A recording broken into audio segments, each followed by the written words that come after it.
Hello my dear students, our today's lesson is auxiliary verbs. इनको हम helping verb या सहायक क्रिया भी कहते हैं। Auxiliary means helping.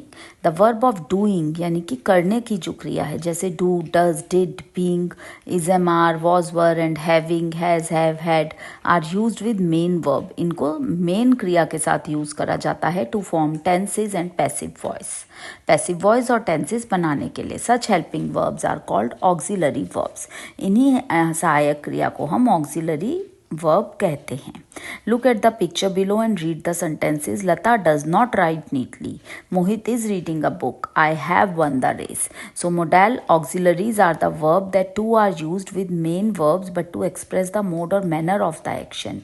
ये इस्तेमाल करी जाती हैं मेन वर्ब के साथ, बट ये बताती हैं कि क्या मोड या एक्शन है मेन वर्ब का। मोडाल ऑक्सिलरीज एक्सप्रेशन परमिशन, ये एक्सप्रेस करने के लिए परमिशन, आज्ञा को, नेसेसिटी ज़रूरत को, पॉसिबिलिटी संभावना को, सर्टेनिटी सोशल ऑब्लिगेशन और ड्यूटीफुलनेस को शो करने के लिए यूज़ करी जाती हैं।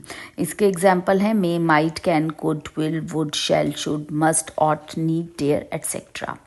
Will is used in future tense. Will का यूज फ्यूचर टेंस में करा जाता है। Shall is used in future tense. Shall का यूज भी फ्यूचर टेंस में करा जाता है। May indicates possibilities and permission. May दिखाता है कि क्या पॉसिबिलिटी या परमिशन है। Should indicates duty obligation. Should का मतलब ड्यूटी या ऑब्लिगेशन, जैसे चाहिए के लिए यूज करते हैं। और टू इंडिकेट्स ऑब्लिगेशन या moral duty. Can indicates ability and informal permission, यानी कि किसी चीज को करने की योग्यता या एक इनफॉर्मल परमिशन दिखाता है। Can must indicates necessity. Must जरूरत को दिखाता है। Could is the past tense of can. Could past tense है कैन की। Like will is used in Tony will take part in the competition. I shall get them a new football. Monica may visit your house. May I go home now? You should keep your promise. You ought to obey your elders. Raju can jump over this wall. Can I go to play? Can you fetch me a glass of water? One must respect one's elder. I couldn't meet him yesterday. Could you give me your book?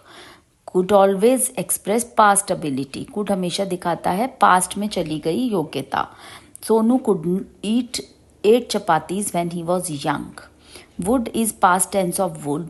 Will, would जो है वो past tense है will का। It represents possible imaginary situation.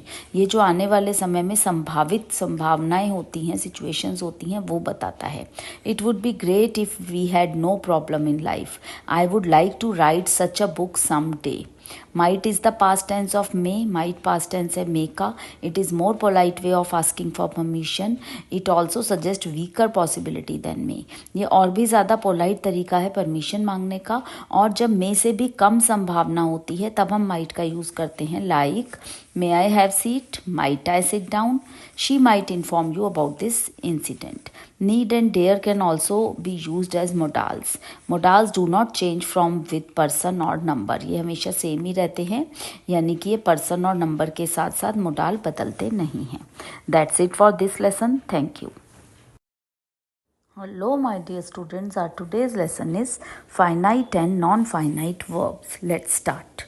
Verbs can be divided into finite and non-finite verb. क्रिया को हम दो भागों में बांट सकते हैं, समाप्य और असमाप्य क्रिया। If the verb in a sentence refer to a tense and changes according to the tense. यदि कोई क्रिया किसी वाक्य में एक टेंस से निर्देशित होती है और बदलती रहती है काल के अनुसार, नंबर के अनुसार या पर्सन के अनुसार, तो उसको हम फाइनाइट वर्ब कहते हैं।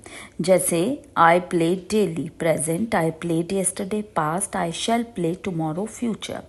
A finite verb is limited by number also, like the boys play football, plural है, the boy plays football, singular है। A finite verb is limited by person also, like you meet me and he meets me. So you second person है और he third person है। If the verb in a sentence does not change its form according to the tense, number and person, then such verb is called non finite verb. तो यदि कोई क्रिया sentence में बदलती नहीं है टेंस, नंबर या पर्सन के अकॉर्डिंग, तो उसको नॉन फाइनाइट वर्ब कहते हैं। Without a finite verb a sentence cannot make complete sentence, but a non-finite verb is generally an extension of a sentence and can be left out. बिना finite verb के तो कोई sentence meaningful नहीं हो सकता, but एक non finite verb जो है वो ज़्यादातर एक्सटेंशन होता है और उसके बिना भी सेंटेंस बन जाता है। Non finite verb are not bound by the rules of subject verb agreement. Non finite verb नहीं बंधा होता है रूल्स के सब्जेक्ट वर्ब अग्रीमेंट वाले। जैसे he like swimming, we like swimming, they want to go, he wants to go. She dances well, they dance well. She obeys her elders, they obey their elders. Here you see swimming and to go do not change for the person. Hence they are non-finite forms of verb. ये swimming और to go person के according change नहीं हुए, तो इसलिए ये non-finite verb है. But dances and obeys get changed, पर वो बदल गए क्योंकि वो फाइनाइट फॉर्म है वर्ब के। नॉन फाइनाइट वर्ब्स जो होते हैं वो 3 टाइप्स के होते हैं, इन्फिनिटिव्स, जीरंड्स एंड पार्टिसिपल्स। अब पहले आते हैं infinitives. Infinitives is the base form of a verb and is usually preceded by to. ये टू से शुरू होता है। I came to meet you, Vinod wants to read this book. The word to meet, to read are infinitives. We use infinitive to express purpose. हम purpose को explain करने के लिए इसका use करते हैं.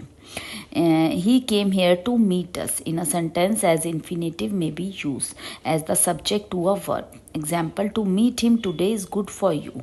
As the object to a verb. ये object है. He wants to read this book. So यहाँ पर after an adjective है read.